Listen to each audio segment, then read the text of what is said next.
Hi friends, Amazon ప్రైమ్లో release అయిన dark secrets cinema ఎలా ఉందో ఇప్పుడు చూద్దాం. ఈ సినిమా 4 కథాంశాల ఆధారంగా సాగుతూ ఉంటుంది. ఫస్ట్ కథ, ఓ ఎంఆర్ఓ, ఓ కలెక్టర్, లేడీ కలెక్టర్ మళ్ళీ ఓ స్త్రీని పొలం ఇవ్వడానికి ఎలా వాడుకున్నారన్నది. రెండోది, నపుంసకుడైన భర్తతో పిల్లల్ని కనలేక బాధపడుతున్న ఒక స్త్రీ పిల్లల్ని ఎలా కన్నది, ఆ సీక్రెట్ తెలిసిన అత్త ఏం చేసింది అన్నది రెండో కథ. మూడో కథ, బాగా ధనవంతుడైన అబ్బాయిని పెళ్లి చేసుకోవాలి అనుకునే అమ్మాయికి ఓ పేదవాడైన అబ్బాయి ప్రపోజ్ చేస్తే అతనికి డబ్బు లేదని రిజెక్ట్ చేస్తే ఆ అబ్బాయి కాల్ బాయ్ గా మారి, అంటే జిగోలోగా మారి అదే అమ్మాయి ఫ్రెండ్స్ దగ్గరికి వెళ్లి ఆ అమ్మాయికే తారసపడితే ఏమైంది అన్నది మూడో కథ. నాలుగో కథ, అందంగా లేడని, నల్లగా పొట్టేసుకొని ఉన్నాడని ఇష్టపడిన అమ్మాయి పెళ్లి చేసుకొని బలవంతంగా కాపురం చేయడానికి రెడీ అయినప్పుడు వాళ్ళలో శాడిస్ట్ దాగున్నాడని తెలిస్తే ఈ 4 కథల సమాహారమే ఈ సినిమా. అక్కడక్కడ రొమాంటిక్ సీన్లు ఉంటాయి, అలాగని హద్దులు మీరు లేవు. ఎక్కువగా ఎక్స్పెక్ట్ చేసుకోకండి. ఈ సినిమాని పిల్లలతో కలిసి చూడకూడదు. ఫోటోగ్రఫీ అది సీరియల్ టేకింగ్ లా ఉంటుంది. ఆర్జీవి ఇంట్రడ్యూస్ చేసిన అప్సరారాని సెకండ్ పార్ట్ లో ఓకే అనిపిస్తుంది.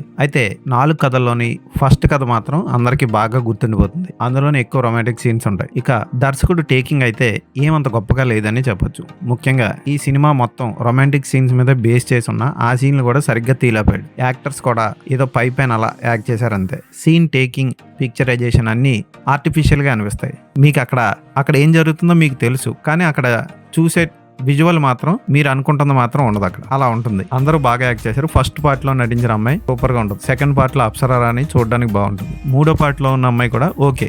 లాస్ట్ పార్ట్ లో శాడిస్ట్ భర్త పాత్ర బాగా పోషించాడు ఆ వ్యక్తి. ఈ 4 కథలు చూసిన వెంటనే పార్ట్ 2 కూడా ఉంది అని వస్తుంది అమెజాన్ ప్రైమ్ లో. ఈ సినిమాని చూడాలంటే 99 రూపాయలు పెట్టి స్పెషల్ గా చూడాలి. పార్ట్ 2 కూడా ఉంది, దానికి కూడా వెయిట్ చేయాలి. ఆల్ట్ బాలాజీ, గందీబాత్ లాంటి సిరీస్ ని రిలీజ్ చేసింది. అందులో కూడా ఇంచుమించు ఇవే కథలు. ఇవన్నీ పాత బూత్ పుస్తకాలు చదివిన వాళ్ళు ఉంటారు చూసారా, వాళ్ళందరికీ తెలిసిన కథలే. వాటినే తీశారు. కాకపోతే కొంచెం ట్విస్ట్ పెట్టి కొంచెం పర్వాలేదు అనిపించే కథనం రాశాడు. రచయిత ఓకే, కాకపోతే టేకింగ్ మాత్రం ఆర్టిఫిషియల్ గా ఉంది. కనీసం బిట్టు రేంజ్ లో కూడా లేదు. అక్కడ జరిగే సీన్ ని, ఎగ్జాక్ట్ గా మూమెంట్స్ ని సరిగ్గా క్యాప్చర్ చేయలేకపోయారు. అక్కడ మూమెంటే లేదు. యాక్ట్ చేసే వాళ్ళు మూమెంట్సే సరిగ్గా లేవు. పర్వాలేదు, రొమాంటిక్ సీన్స్ కోసం చూడాలనుకుంటే ఈ సినిమాని చూడండి. తెలుగులోనే తీశారు. ఇది తెలుగు సినిమా. ఈ సినిమాకి నేను ఇచ్చే రేటింగ్ 2.5/5.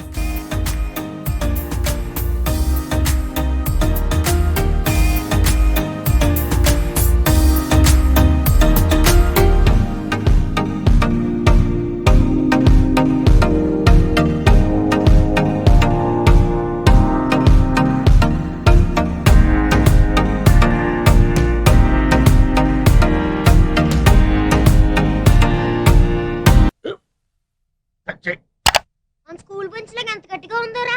కొట్రా, కొట్టు, పర్లేదు, కొట్టు. అబ్బా చైన్ పెట్టేసింది బాబాయ్.